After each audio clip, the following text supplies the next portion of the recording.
Olá, caríssimos irmãos e irmãs em Cristo Jesus, por aqui Jário Barbosa. E começando mais uma série, Palavras do Coração, hoje vou procurar responder a pergunta: onde devemos adorar a Deus?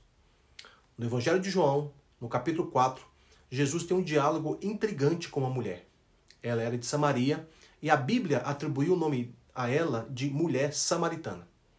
Ela se encontrou com o Senhor Jesus junto a um poço e nesse diálogo que teve com Jesus encarnado, ela questionou acerca do verdadeiro lugar de adoração a Deus. Nos versículos de 20 a 24, ela disse: nossos pais adoravam neste monte. Vós, entretanto, dizeis que em Jerusalém é o lugar onde se deve adorar. Disse-lhe Jesus: mulher, podes crer-me que a hora vem quando nem neste monte, nem em Jerusalém adorareis o Pai. Vós adorareis o que não conheceis, nós adoramos o que conhecemos. Porque a salvação vem dos judeus. Mas vem a hora, e já chegou, em que os verdadeiros adoradores adorarão o Pai em espírito e em verdade. Porque são estes os verdadeiros adoradores que o Pai procura para seus adoradores. Deus é espírito, e importa que os seus adoradores o adorem em espírito e em verdade. Também em 1 Coríntios capítulo 6, versículo 17, vemos: mas aquele que se une ao Senhor é um espírito com ele. Nesses versículos está claro que Jesus enfatizou o verdadeiro lugar de adoração. Mas vinha a hora, e já chegou, em que os verdadeiros adoradores adorarão o Pai em espírito e em verdade. Fala que o nosso Deus é espírito e que os seus adoradores devem adorá-lo em espírito e em verdade. E que ao unirmos com o Senhor Jesus, nos tornamos um espírito com ele. Que versículos maravilhosos. Hoje, muitas pessoas pensam exatamente como essa mulher. É verdade que a maioria das pessoas pensam em Deus, principalmente quando estão em apuros ou com problemas e de alguma forma o temem. Mas isso é diferente de se relacionar com Deus. E poucas pessoas sabem como fazê-lo. São os conceitos empíricos oriundos de nossa alma que produzem essa falta de entendimento. A maioria associa o relacionamento com Deus a um lugar físico ou coisas palpáveis. Nascemos, crescemos e vivemos no mundo material, não é verdade? E estamos acostumados a nos relacionar com o mundo todos os dias, até inconscientemente, com esse mundo material. Eu quero dizer a você que existe um mundo espiritual invisível aos olhos humanos. Por isso, muitos não creem nele, em Deus, ou têm conceitos imprecisos acerca dele. Saber disso mudará nossa maneira de ver as coisas. O apóstolo Paulo nos ensina em 2 Coríntios, capítulo 5, versículo 7, que visto que andamos por fé e não pelo que vemos.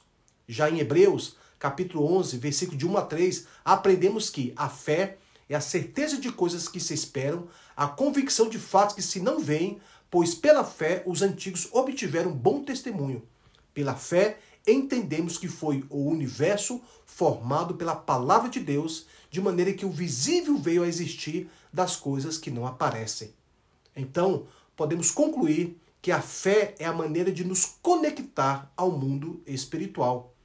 Ainda, na Epístola de Paulo aos Gálatas, no capítulo 5, versículos 16 e 17, vemos: digo, porém, andai no Espírito e jamais satisfareis as concupiscências da carne, porque a carne milita contra o Espírito e o Espírito contra a carne, porque são opostos entre si, para que não façais o que porventura seja do vosso querer. Já em Colossenses capítulo 2, versículos 6 e 7, vemos que, como recebeste Cristo, Jesus, o Senhor, assim andai nele ratificados, edificados e confirmados na fé, tal como fostes instruídos, crescendo em ações de graças. Nesses versículos, vemos os verbos relacionados a solo, caminho e a terra.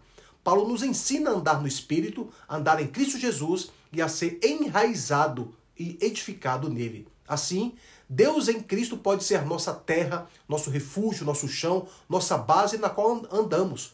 Como seres humanos frágeis e dependentes que somos, pois somos como neblina que logo se dissipa. Em Tiago capítulo 4, versículo 14, diz que não sabemos o que sucederá amanhã, e faz a pergunta: o que é a vossa vida? E responde: somos apenas como neblina que aparece por instante e logo se dissipa. Então, sempre estamos a buscar um lugar sólido, com segurança e com firmeza. E muitas vezes apostamos nossas fichas em coisas materiais e físicas que vemos e apalpamos. Mas quero te levar a ter uma experiência com Deus hoje. Você deve avançar, subir de nível, avançar das coisas materiais para as espirituais, de ter como Deus como nosso chão, né? Alguns, quando ficam abalados por alguma notícia ou fato, eles dizem que perderam o chão. Como crentes em Cristo e filhos de Deus, precisamos aprender a colocar a nossa confiança no Senhor e mesmo quando estivermos em apuros, permanecermos firmes, inabaláveis no Senhor Jesus. O lugar de adoração a Deus é no nosso espírito. Nós somos formados de corpo, alma e espírito. E Deus é espírito e é triuno. Ele é Pai, Ele é Filho e Ele é Espírito. Então avancemos para o que é espiritual. Adoremos a Deus no nosso espírito. Oremos a Deus para que Ele crie em nós um coração puro e renova dentro de nós um espírito inabalável, conforme está registrado em Salmos 51, capítulo 10. Capítulo 51, versículo 10. Como verdadeiros adoradores, adoramos o nosso Deus no nosso espírito. Aleluia! Graças a Deus. Fico por aqui. Um fraterno abraço.